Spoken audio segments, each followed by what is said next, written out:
Price the lord. ನನ್ನ ಪ್ರೀತಿಯುಳ್ಳ ದೇವಜನರೇ, ಯೇಸು ಕ್ರಿಸ್ತ ನಾಮದಲ್ಲಿ ನಾನು ನಿಮ್ಮನ್ನು ವಂದಿಸುವಂತನಾಗಿರ್ತೇನೆ.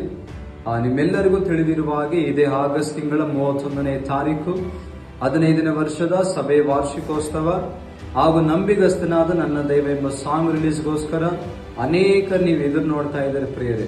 ಮುಖ್ಯವಾಗಿ ಅನೇಕರು ನಮಗೆ ವಾಟ್ಸಪ್ ಅಲ್ಲಿ ಹಾಗೂ ಯೂಟ್ಯೂಬ್ ಹಾಗೂ ಇನ್ಸ್ಟಾಗ್ರಾಮ್ ಅಲ್ಲಿ ಸಹ ಹಾಗೂ ಕರೆಗಳ ಮೂಲಕ ಅನೇಕರು ನಮಗೆ ಸಹೋದರರು ಕಾಲ್ಸ್ ಮಾಡಿ, ಬ್ರದರ್ ನಿಮ್ಮ ಮೀಟಿಂಗ್ಗೋಸ್ಕರ ನಾವು ಎದುರು ನೋಡ್ತಾ ಇದ್ದೇವೆ ಹಾಗೂ ನಿಮ್ಮ ಮೀಟಿಂಗ್ಗೋಸ್ಕರ ನಾವು ಪ್ರಾರ್ಥನೆ ಕೂಡ ಮಾಡ್ತಾ ಇದ್ದೀವಿ ಎಂದಾಗ ಅನೇಕರು ಹೇಳಿದ್ದೀರಾ. ನಿಮ್ಮ ಪ್ರಾರ್ಥನೆ ಮನವಿಗಳನ್ನು ದೇವರು ಕೇಳಿ ತಕ್ಕ ಉತ್ತರ ಕೊಡ್ತಾರೆ ಎಂದಾಗ ನಾನು ಇವತ್ತು ನಂಬ್ತಾ ಇದ್ದೀನಿ ಪ್ರಿಯರೇ. ಅದೇ ರೀತಿಯಾಗಿ ಮುಖ್ಯವಾಗಿ ನಾನು ಇವತ್ತು ನಿಮ್ಮೆಲ್ಲರೊಟ್ಟಿಗೆ ಒಂದು ವಿಷಯ ಹೇಳುವುದಕ್ಕಾಗಿ ಸಂತೋಷ ಪಡ್ತೇನೆ.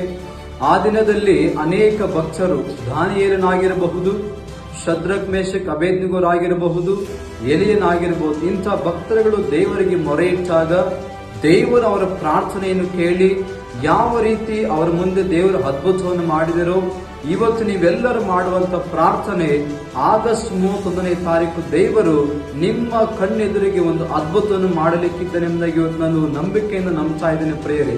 ನೀವೆಲ್ಲರೂ ಸಹ ಆ ದಿನ ಮುಖ್ಯವಾಗಿ ವಾತಾವರಣಕ್ಕೋಸ್ಕರ ಪ್ರಾರ್ಥಿಸರಿ. ಅನೇಕರು ಹೇಳ್ತಾರೆ, ಮನುಷ್ಯರು ನೀವು ಮಳೆಗಾಲದಲ್ಲಿ ಒಂದು ಮೀಟಿಂಗ್ ಅನ್ನು ಇಟ್ಟಿದ್ದಾರೆ ಎಂಬುದಾಗಿ. ಅದು ನಮ್ಮ ನಂಬಿಕೆ. ದೇವರ ವಾಕ್ಯ ಹೇಳ್ತದೆ, ನಂಬಿಕೆ ಇಲ್ಲದೆ ದೇವರನ್ನು ಕಾಣುವುದು ಅಸಾಧ್ಯ ಎಂಬುದಾಗಿ. ಈ ದಿನ ನೀವು ನಂಬಿಕೆಯೊಟ್ಟಿಗೆ ಪ್ರಾರ್ಥಿಸ್ರಿ. ಆಗಸ್ಟ್ 31ನೇ ತಾರೀಕು ದೇವರು ಮಾಡುವಂತ ಅದ್ಭುತ ಕಾರ್ಯ ನೀವೇ ನೋಡ್ತೀರ ಪ್ರಿಯರೇ. ನೀವೆಲ್ಲರೂ ಪ್ರಾರ್ಥನೆ ಮಾಡ್ತಾ ಇದ್ರಿ ಎಂಬುದಾಗಿ ನಾನು ನಂಬ್ತಾ ಇದ್ದೀನಿ. ನಾವು ಸಹ ಪ್ರಾರ್ಥಿಸ್ತೀವಿ, ನೀವು ಸಹ ಪ್ರಾರ್ಥಿಸ್ರಿ. ಆ ಕೂಟಗಳನ್ನು ದೇವರು ಬಲವಾಗಿ ಆಶೀರ್ವಾದ ಮಾಡಲಿ. ದೇವರು ನಿಮ್ಮನ್ನು, ನಿಮ್ಮ ಕುಟುಂಬಗಳನ್ನು ಹೇರಳವಾಗಿ ಆಶೀರ್ವಾದ ಮಾಡಲಿ. Thank you. God bless you all.